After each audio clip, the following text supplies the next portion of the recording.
గ్రామ వార్డు వాలంటీర్లకు సంబంధించి ఈరోజు ఆంధ్రప్రభ అలాగే ఈనాడు న్యూస్ పేపర్లలో ఆర్టికల్స్ అయితే వచ్చాయి. ఆ వివరాలు చూస్తే ఎవరైతే రాజీనామా చేయకుండా వాలంటీర్లు ఉండిపోయారో వారు దాదాపు సేఫ్ అని అయితే అర్థమవుతుంది. అంత క్లియర్‌గా రాయకపోయినా న్యూస్ చదివితే అలాగే అర్థమవుతుంది. ఇక పూర్తి వివరాలైతే ఇప్పుడు తెలుసుకుందాం. ముందుగా ఆంధ్రప్రభలో వచ్చిన న్యూస్ చూసినట్లయితే వాళ్ళు ఏం రాశారంటే మొత్తం 2,50,000 మంది వాలంటీర్లలో ఇప్పటికే 1,00,000 మంది వాలంటీర్లు రాజీనామా చేసేశారు. ఇంకా 1,50,000 మంది రాజీనామా చేయకుండా ప్రభుత్వంలోనే ఉండిపోయారని అయితే రాశారు. ఇలా 1,50,000 మంది ప్రభుత్వంలో ఉండిపోయారు కదా!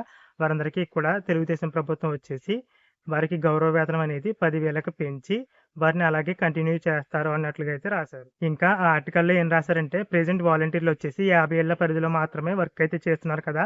ఆ వర్క్ మాత్రమే కాకుండా మరింత వర్క్ అయితే పెంచడానికి అవకాశం ఉందని అయితే రాశారు.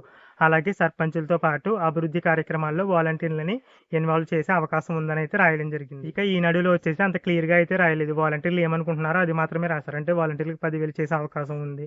ఇలా వాళ్ళు సేకరించిన డేటా కాకుండా వాలంటీర్లు ఏమనుకుంటున్నారో అది మాత్రమే రాశారు. అంటే ఫైనల్‌గా అర్థమైన విషయం ఏంటంటే, అంటే కొంతవరకు తెలిసిన విషయం ఏంటంటే, వాలంటీర్ల వ్యవస్థ ఉంటుంది. వాలంటీర్ల వ్యవస్థకి ఏదైతే గౌరవ వేతనం ఉందో అది 10,000కి పెంచుతారో, అలాగే రాజీనామా చేయకుండా ఎవరైతే ఉండిపోయారో వారిని కంటిన్యూ చేసే అవకాశం ఎక్కువగా ఉంది.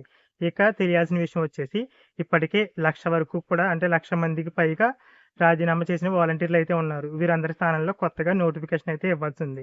అంటే ఇంకా తెలియాల్సిన విషయం వచ్చేసి, ఈ నోటిఫికేషన్‌కి సంబంధించి పూర్తి వివరాలైతే రావాల్సింది.